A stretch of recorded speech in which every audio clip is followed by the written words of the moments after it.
सलाम नमस्ते, मैं हूं सलीम अख्तर सिद्दीकी। उम्मीद के मुताबिक उनमें से किसी को भी दिल्ली का मुख्यमंत्री नहीं बनाया गया जो मुख्यमंत्री बनने की उम्मीद से थे। रेखा ने इतनी बड़ी रेखा खींची कि परवेश वर्मा समेत सभी की रेखाएं छोटी पड़ गईं।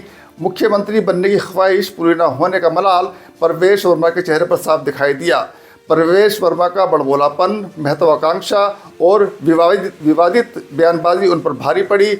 मुसलमानों के खिलाफ बयान भी उनके पक्ष में नहीं गया, हालांकि उनकी योग्यता होनी चाहिए थी। रेखा गुप्ता का आरएसएस से लंबा जुड़ाव और एबीवीपी की पृष्ठभूमि ने उनका बखूबी साथ दिया।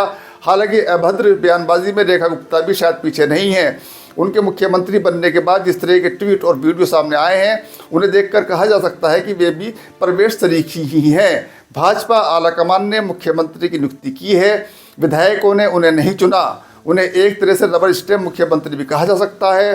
संभव है वे सिर्फ कठपुतली बनकर रह जाएं और सरकार, केंद्रीय गृह मंत्रालय और उपराज्यपाल चलाएं। जो विधायक मुख्यमंत्री की दौड़ में थे, क्या वे रेखा गुप्ता को काम करने देंगे? भाजपा आलाकमान ने 11 दिनों की रस्साकशी के बाद एक अनाम से चेहरे को क्यों मुख्यमंत्री बनाया?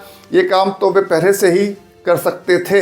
क्या किसी विधायक की हिम्मत थी जो विरोध कर देता? रेखा गुप्ता फिलहाल अपनी जीत को सेलिब्रेट कर रही हैं। जीत की खुशी से उनका चेहरा दमक रहा है। फोटो सेशन कराते वक्त वे पेन की कैप हटाए बिना ही कुछ लिखती हुई एक्टिंग करती दिखी, तो एक गुलदस्ते से उन्होंने कई लोगों की बधाई भी स्वीकार कर ली। जब वे जीत को सेलिब्रेट करने के बाद ज़मीन पर उतरेंगी तो उनके सामने चुनौतियों का ऐसा ही पहाड़ होगा जैसे दिल्ली के कूड़े के पहाड़ हैं। उनके सामने दिल्ली में बन गए कूड़े के पहाड़ों को ख़त्म करने की चुनौती होगी, तो प्रदूषण ख़त्म करने की राह भी आसान नहीं होगी। उन्हें जहां अपने ही दल के विधायकों से जूझना होगा, वहीं दिल्ली की जनता की उन आकांक्षाओं को भी पूरा करना होगा जो उसने भाजपा को वोट देते की होगी। दिल्ली में भाजपा के जीतते ही बड़ी बड़ी मशीनें ज़रूर सफाई करने के लिए यमुना में उतार दी गई हैं, लेकिन यमुना का जो हाल है, लगता नहीं कि वो जल्दी से साफ़ हो पाएगी। रेखा गुप्ता के सामने दिल्ली में एक मजबूत विपक्ष होगा। उसका दबाव होगा कि दिल्ली सरकार उन वायदों को पूरा करे जो उसने चुनाव प्रचार के दौरान किए थे।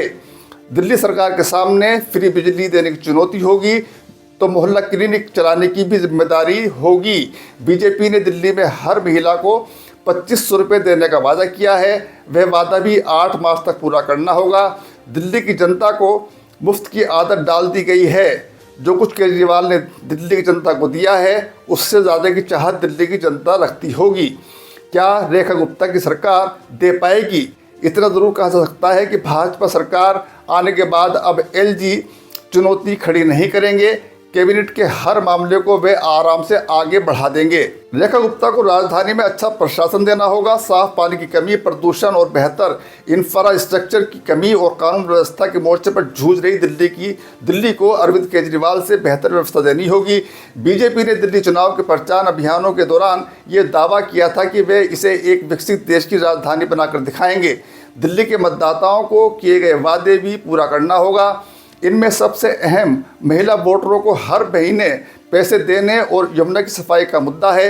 बीजेपी ने दिल्ली चुनाव में ऐलान किया था कि उसकी पार्टी सरकार बनी तो वो 8 मार्च तक दिल्ली में महिला समृद्धि योजना के तहत महिला वोटरों को 25 रुपये की पहली किस्त दे देगी। किसी महिला को 25 रुपये मिलेंगे, किसे नहीं मिलेंगे और कैसे मिलेंगे, ये अभी साफ नहीं है। माना जा रहा है कि मध्यम वर्ग और निचले तबके की महिलाओं के खाते में 2500 रुपये हर हाल में आएंगे। शपथ लेने के बाद रेखा गुप्ता महिलाओं की इस योजना के रजिस्ट्रेशन शुरू कर सकती है। ये ऑनलाइन और ऑफलाइन दोनों ही तरीके से किया जा सकता है। क्या 8 मार्च तक रजिस्ट्रेशन हो जाएंगे? गर्भवती महिलाओं को 21,000 रुपये देने का भी वादा किया गया था। साथ ही उसने आयुष्मान भारत योजना को दिल्ली में लागू करने का भी वादा किया था। ये देखना दिलचस्प होगा कि डबल इंजन की सरकार का वादा कर दिल्ली में सत्ता आई बीजेपी इन योजनाओं को कितने कारगर ढंग से लागू कर पाती है। बीजेपी ने यमुना साफ करने का वादा किया है। यमुना कैसे साफ होगी जब दिल्ली का औद्योगिक कचरा यमुना में गिरता है? क्या रेखा गुप्ता की सरकार औद्योगिक कचरा यमुना में गिरने से रोक पाएगी? बीजेपी ने वादा किया है कि मुफ्त बिजली, पानी और महिलाओं के लिए बस यात्रा सहित आम आदमी सरकार की ओर से दी जाने वाली सब्सिडी जारी रहेगी। क्या बीजेपी सरकार दिल्ली को वायु प्रदूषण से मुक्ति दिला पाएगी? दिल्ली की हवा ख़राब होती जा रही है। बढ़ते प्रदूषण की वजह से अक्सर ठंड के दिनों में दिल्ली की हवा की गुणवत्ता गंभीर श्रेणी में पहुंच जाती है।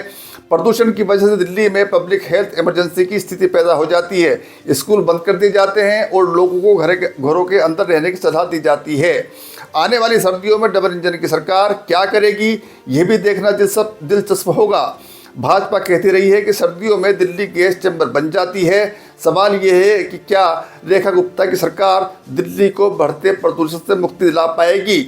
रेखा गुप्ता के सामने दिल्ली में एक मजबूत विपक्ष भी होगा।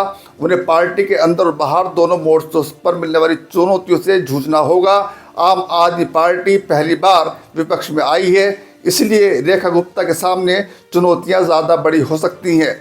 उम्मीद है कि आप बेहतर विपक्ष की भूमिका निभाएगी, लेकिन सवाल तो ये है कि क्या आप नेताओं पर जांच एजेंसियों का शिकंजा नहीं कसेगा।